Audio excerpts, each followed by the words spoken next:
Hello everyone, स्वागत है आपका अपनी YouTube channel AC study classes में। हिंदी की स्पेशल क्लास में आज हमारा टॉपिक है हिंदी भाषा एवं वर्णमाला। काफ़ी इम्पोर्टेंट टॉपिक है ये। एग्ज़ाम में इसी के क्वेश्चन पूछे जाते हैं। तो वीडियो शुरू करने से पहले आप हमारे चैनल पर नए हैं तो हमारे चैनल को सब्सक्राइब कीजिए और वीडियो को लाइक कीजिए। वीडियो अच्छा लगे तो कमेंट बॉक्स में लिख करके ज़रूर बताएं। तो शुरू करते हैं। पूछा गया है कि हिंदी भाषा एवं वर्णमाला क्या है। तो भाषा क्या होती है? भावों को अभिव्यक्त करने का माध्यम एक भाषा होती है, जिसके द्वारा हम अपने मन के भावों को अभिव्यक्त दूसरे के सामने अभिव्यक्त करते हैं या प्रकट करते हैं।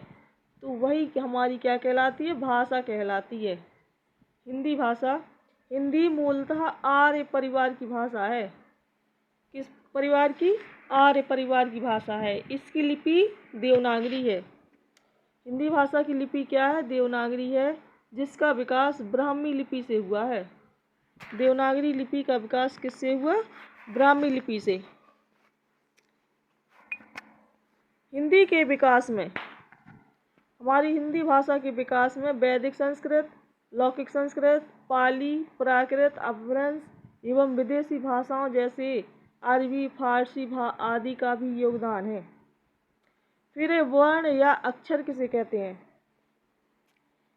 तो भाषा की सबसे छोटी मौखिक ध्वनि, भाषा की सबसे छोटी मौखिक ध्वनि या उसके लिखित रूप को वर्ण कहा जाता है। लिखित रूप को क्या कहते हैं? वर्ण कहते हैं। वर्ण का अर्थ अक्षर भी होता है, जिसका अर्थ क्या है? अनासवान। मतलब जो वर्ण जो होते हैं उनका अर्थ अनासवान का मतलब होता है कि ये इनका विनाश नहीं हो सकता, मतलब ये नष्ट नहीं हो सकते। अतः वर्ण अखंड मूल ध्वनि का नाम है। अखंड का मतलब होता है कि वर्णों के टुकड़े या उसे और दो भागों में नहीं बांट सकते। जिसके खंड नहीं हो सकते, जिसके टुकड़े टुकड़े नहीं हो सकते, वह अखंड कहलाता है। और अखंड क्या है? हमारे वर्ण या अक्षर। फिर वर्णमाला इम्पोर्टेंट है। वर्णमाला किसी भाषा के मूल ध्वनियों के व्यवस्थित समूह को वर्णमाला कहते हैं। जिसके नीचे जो हमने अंडरलाइन की है, इसको नोट कर लेना कि वर्णमाला क्या है। तो मूल ध्वनियों के या वर्णों के व्यवस्थित समूह को क्या कहते हैं? वर्णमाला कहते हैं। वर्णमाला का विकास अपभ्रंश भाषा से हुआ है। किस भाषा से? अपभ्रंश भाषा से हुआ है। वर्णों के समूह को वर्णमाला कहते हैं। कई वर्णों के समूह को, जो मतलब क्रम से वर्ण दिए रहते हैं, जैसे का, खा, गा, घा, आ से लेकर के ज्ञा तक के जो जितने भी वर्ण होते हैं, इन सभी वर्णों को क्या कहते हैं? वर्णमाला कहते हैं, समूह को। हिंदी में वर्णमाला में कुल वर्णों की संख्या 52 होती है।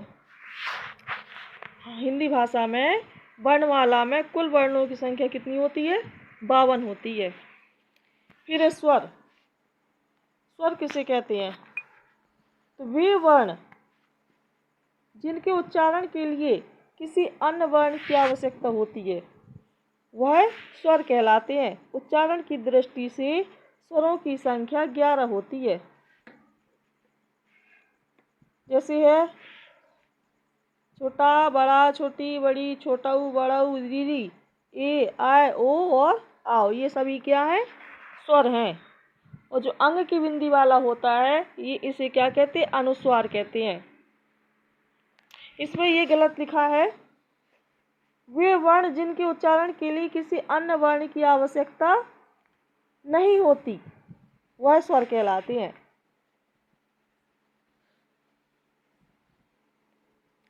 अनुस्वार ये है अंग की बिंदी वाला।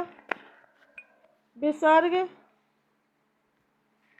अग्रस्वर, फिर अग्रस्वर। इन स्वरों में सबसे पहले आएगा अग्रस्वर। स्वरों को जो कितने भागों में बांटा गया? अग्रस्वर, मध्यस्वर और पश्च स्वर। तो पहले क्या आएगा? अग्रस्वर आएगा। तो जिन स्वरों के उच्चारण में जीवा का अग्रभाग सक्रिय होता है, मतलब हमारी जीभ का जो आगे वाला भाग काम करता है, जीवा का अग्रभाग सक्रिय होता है उसे ही हम अग्रस्वर कहते हैं।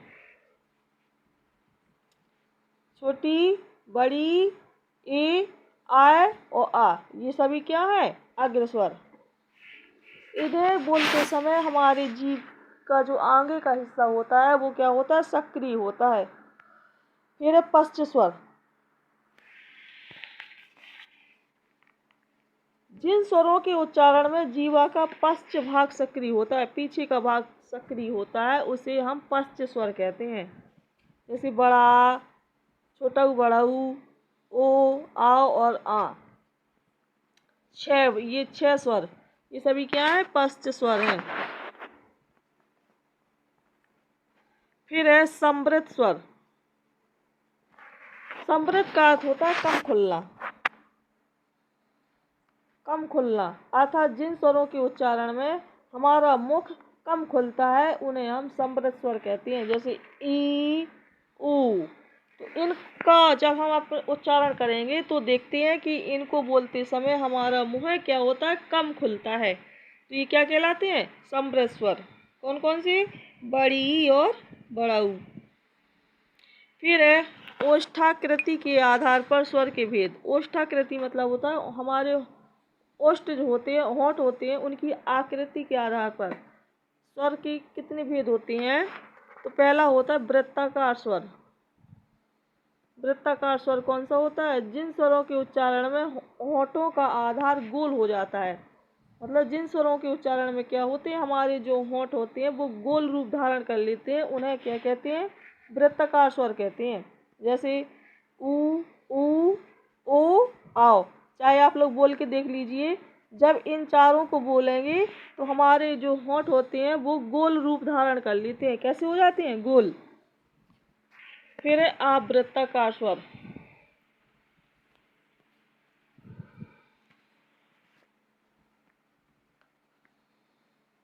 तो जिन स्वरों के उच्चारण में होंठ गोल न हो करके अन्य आकृति में खुले उन्हें क्या कहते हैं? आवृत्ताकार स्वर कहते हैं। उच्चारण के आधार पर स्वर के भेद। कितने भेद होते हैं स्वर के? तो पहला होता है ह्रस्व स्वर। ह्रस्व स्वर का क्या होता है कि जिन स्वरों के उच्चारण में एक मात्रा का समय अर्थात कम से कम समय लगता है उन्हें ह्रस्व स्वर कहते हैं।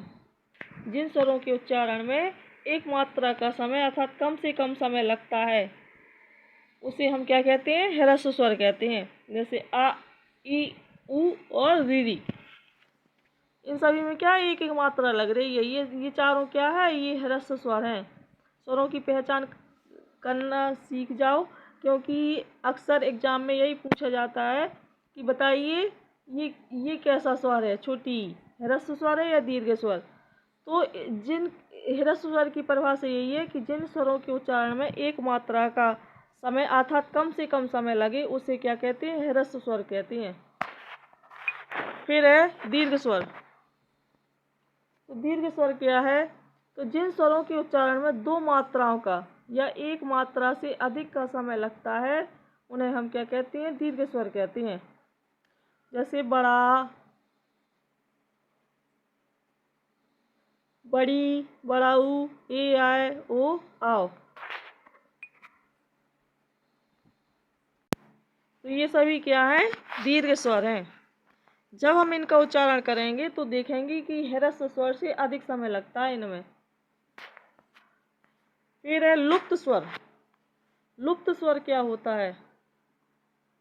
तो जिन स्वरों के उच्चारण में दो मात्राओं से भी अधिक समय लगे, दो मात्राओं से भी अधिक समय लगे उसे क्या कहते हैं? लुप्त स्वर कहते हैं।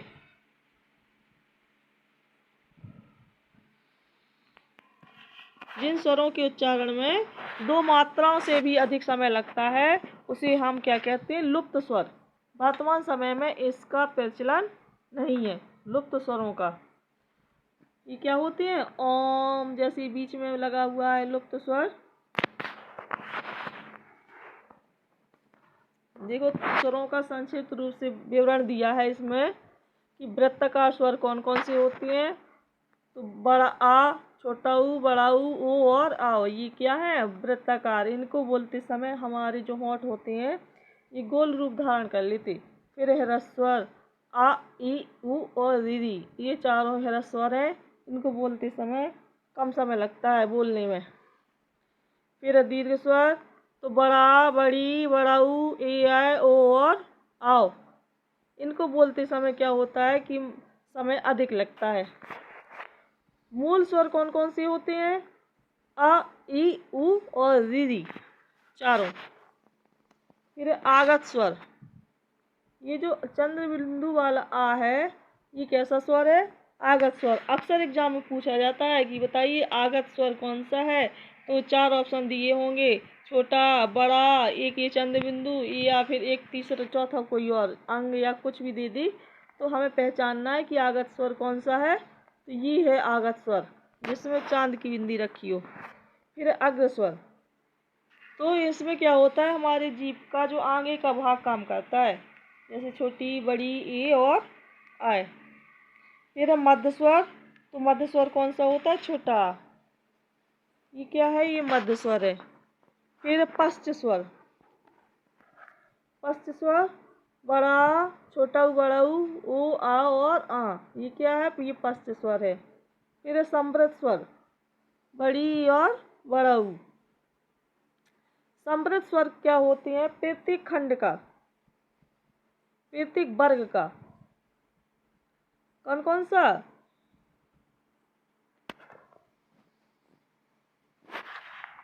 चौबीस, मतलब 224। सॉरी, 24 अकेला, दूसरा और चौथा। फिर अर्ध समृद्ध, छोटी और छोटा ऊ। फिर विवृत, बड़ा आ, आय और आओ। अगला है अर्ध विवृत। अर्ध विवृत क्या होता है? ए, छोटा, ओ और आओ। ये चारों क्या है? अर्ध विवृत है। फिर प्लुप्त स्वर, तो ओम जो बीच में लगा हुआ है, ये प्लुप्त स्वर है। तो स्वर खत्म हो गए, अब आते हैं व्यंजन।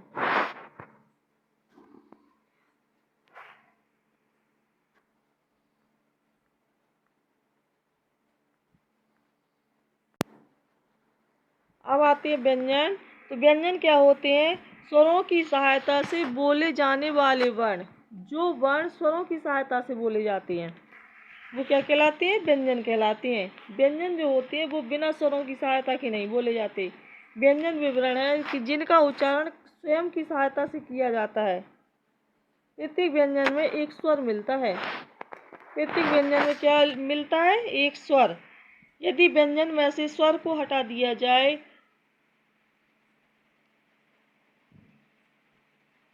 तो वह हलंत युक्त होता है। जैसे इधर ये लिखा है खा, तो खा में क्या है? आ मिला हुआ है। तो इसमें अगर हम आ हटा देंगे खा में से, तो इसको ऐसे लिखेंगे हलंत के द्वारा। फिर हिंदी वर्णमाला में कुल व्यंजनों की संख्या कितनी है? 33। और स्वरों की पूरी वर्णमाला में संख्या कितनी थी वर्णों की? 52। और व्यंजनों की संख्या कितनी है? 33। फिर है व्यंजन के भेद। उच्चारण की दृष्टि से व्यंजन 4 प्रकार के होते हैं। कितने प्रकार के? 4 प्रकार के। पहला स्पर्श व्यंजन, अंतस्थ व्यंजन, ऊष्म व्यंजन, फिर संयुक्त व्यंजन। स्पर्श व्यंजन क्या कहलाते हैं? स्पर्श व्यंजन को वर्गीय व्यंजन भी कहते हैं। क्या कहते हैं? वर्गीय व्यंजन। इनका उच्चारण कंठ, तालु, मूर्धा, दांत और ओंठ के परस्पर स्पर्श से बोले जाने वाले वर्ण स्पर्श व्यंजन कहलाते हैं। तो गले से, कंठ से क्या बोला जाता है? का वर्ग। जो का वर्ग होता है, का, खा, गा, घा, इंग्या, ये चारों कंठ से बोले जाते हैं। कहाँ से बोले जाते? कंठ से। फिर तालु से, तालु से क्या बोला जाता है? तो चा वर्ग, चा, चा, छा, जा, झा, या, ये सभी किससे बोले जाते हैं? तालु से या तालव्य से। फिर मूर्धा, मूर्धन व्यंजन। मूर्धन कौन कौन से होते हैं? टा, ठा, डा, ढा, अणा। ये सभी कहाँ से बोले जाते हैं? मूर्धा से। फिर दंत, तो दांत से क्या बोला जाता है? ता, था, दा, धा, ना। इनका उच्चारण स्थान याद करना, नोट भी करते चलिए, क्योंकि एग्जाम में पूछा जाता है, हमेशा हर एग्जाम में पूछा जाता है जिसमें हिंदी होती है। फिर ओठों से ओष्ठ व्यंजन कौन कौन से होते हैं? तो वो है पा, फा, बा, भा, मा। ये होठों से बोले जाते हैं। अब व्यंजन का वर्गीकरण, उच्चारण के आधार पर व्यंजन का वर्गीकरण, का वर्ग, तालु वर्ग, मूर्धन, दंत, ओष्ठ और दंतोष्ठ। तो का वर्ग सबसे पहले, फिर आएगा चा वर्ग तालु से, ता वर्ग होता है मूर्धन, ता वर्ग है दंत वर्ग, फिर पा वर्ग है ओष्ठ वर्ग, फिर यार अलावा ये क्या, ये सभी ये चारों क्या कहलाती हैं? ये दंतोष्ठ कहलाते हैं। दांत और होंठ से बोले जाते हैं ये। अगला है कंठ, तालु, मूर्धा और दंत को, इन सभी को क्या कहते हैं? ऊष्म व्यंजन कहलाते हैं ये। कंठ, तालु, मूर्धा और दंत क्या कहलाते हैं? ऊष्म व्यंजन। फिर है अमंगलम को पंचम अक्षर या पंचम वर्ण या अनुनासिक कहते हैं। ह्रस्व वर्ण, जिन वर्णों के उच्चारण में कम समय लगता है या एक मात्रा होती है, वह क्या होता है? ह्रस्व स्वर होता है। जैसे छोटा, छोटी, छोटाऊ, दीदी, एक मात्रा। सब में कितनी मात्रा लगी है? एक एक मात्रा। फिर है दीर्घ वर्ण, तो उच्चारण में ह्रस्व वर्ण से दुगना समय लगे, जिसके उच्चारण में ह्रस्व स्वर से दुगना समय लगे उसे गुरु या दीर्घ वर्ण कहते हैं। जैसे बड़ा, बड़ी, बड़ाऊ, ए, आए, ओ और आओ। फिर अंतस्थ व्यंजन, तो जिन व्यंजनों का उच्चारण करते समय भीतर से बाहर की ओर एक शक्ति लगती है, उन्हें अंतस्थ व्यंजन कहते हैं। अंतस्थ व्यंजन को अर्ध स्वर भी कहते हैं। क्या कहते हैं? अर्ध स्वर। अक्सर एग्जाम में पूछा जाता है कि अर्ध स्वर किसे कहते हैं? तो अंतस्थ व्यंजन को अर्ध स्वर भी कहते हैं। जैसे यारा, लावा, ये चारों क्या है? ये चारों अंतस्थ व्यंजन है। यारा, लावा।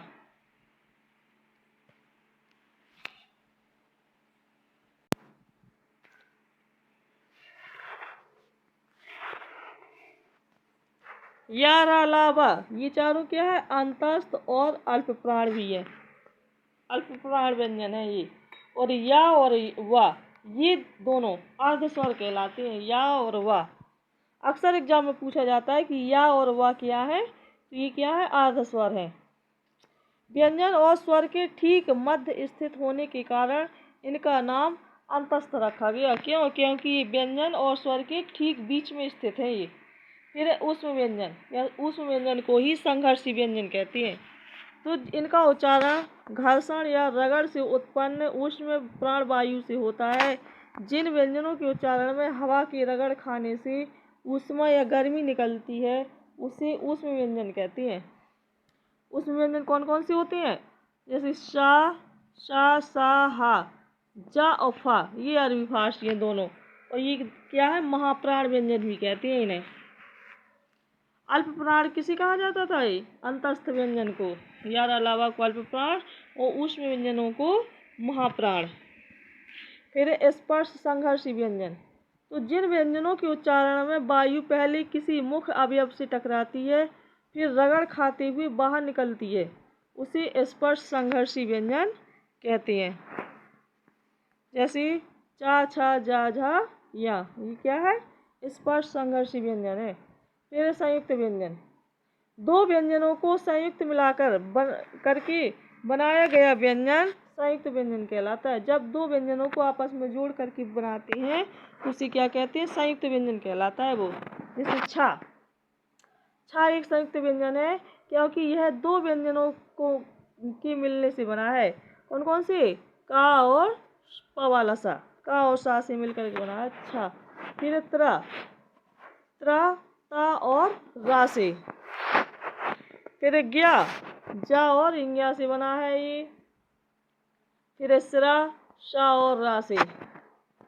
अगला, स्वर तंत्रों के कंपन के आधार पर गले की स्वर तंत्री जब वायु के वेग से कांप कर जब बजने लगती है, तब इस स्वर तंत्रिकाओं में होने वाले कंपन, नाद या गूंज के आधार पर व्यंजनों के दो भेद किए गए।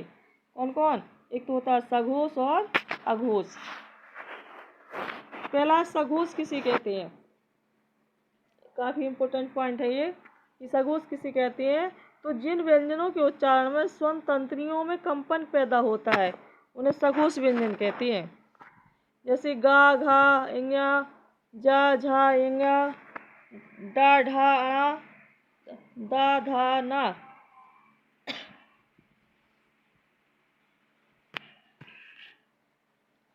बा, भा, मा। 345 तीसरा और चौथा और पांचवा, ये सघोष कहलाते हैं। अब है अघोष। तो जिन व्यंजन वर्णों के उच्चारण से स्वर तंत्रियों में गूंज उत्पन्न नहीं होती, उसे हम क्या कहते हैं? अघोष व्यंजन कहते हैं। जैसे का, खा, चा, छा, मतलब प्रत्येक वर्ग का पहला और दूसरा व्यंजन सब क्या कहलाता है? अघोष कहलाता है। फिर प्रयत्न। तो ध्वनियों को उच्चारण में होने वाले यत्न को प्रयत्न कहा जाता है। श्वास, वायु की मात्रा, इस मात्रा के आधार पर श्वास को दो वर्गीकरणों में बांटा गया, अल्प प्राण और महाप्राण। तो अल्प प्राण क्या होता है? अल्प प्राण जिन व्यंजनों के उच्चारण में वायु कम मात्रा में निकलती है, कम मात्रा में बाहर निकलती है, उसे हम क्या कहते हैं? अल्प प्राण व्यंजन कहते हैं।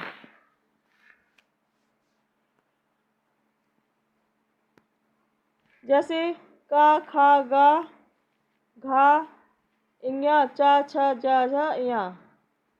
फिर महाप्राण।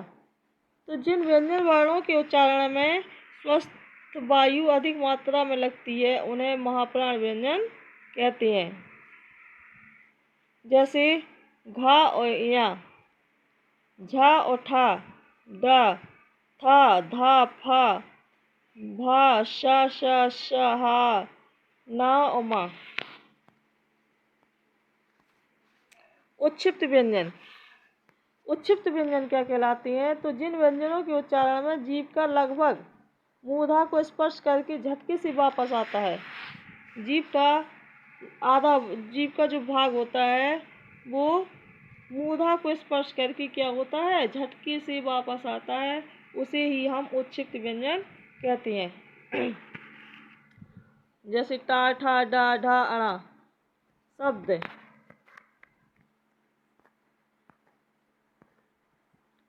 वर्णों के सार्थक समूह को शब्द कहते हैं। क्या कहते हैं? शब्द कहते हैं। शब्द रचना के आधार पर इसे 3 प्रकार की होती है, ये रूढ़ शब्द, यौगिक शब्द और योग रूढ़ शब्द। तो रूढ़ शब्द क्या कहलाता है? तो जिन शब्दों के सार्थक खंड न हो सके, जिसे और टुकड़ों में न बांटा जा सके, उसे हम रूढ़ शब्द कहते हैं। जैसे रात है, घर है, पुस्तक है आदि। फिर यौगिक शब्द। तो वे शब्द जिनमें रूढ़ शब्द के अतिरिक्त एक अन्य रूढ़ शब्द होता है, उसे यौगिक शब्द कहते हैं। जैसे पुस्तक, धनालय, पुस्तकालय।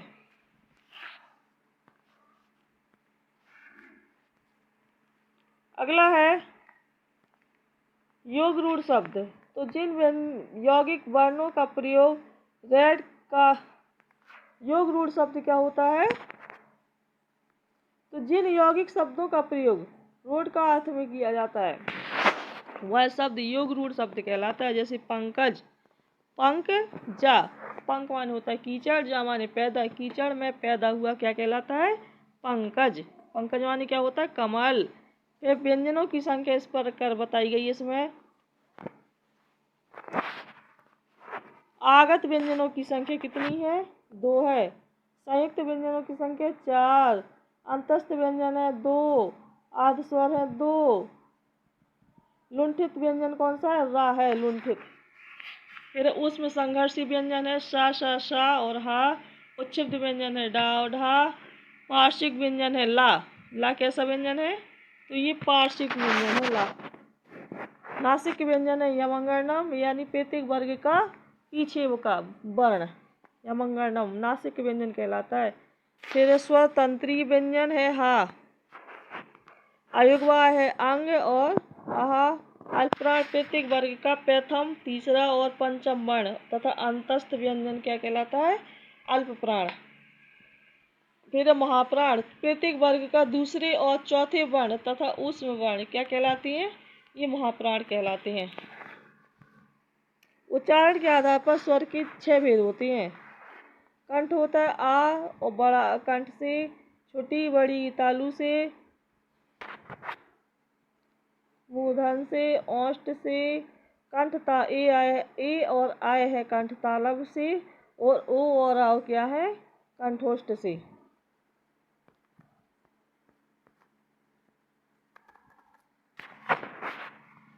तो गाइस, वीडियो पसंद आया हो तो कमेंट बॉक्स में लिखकर बताएं और हमारे वीडियो को लाइक करें, चैनल को सब्सक्राइब करें।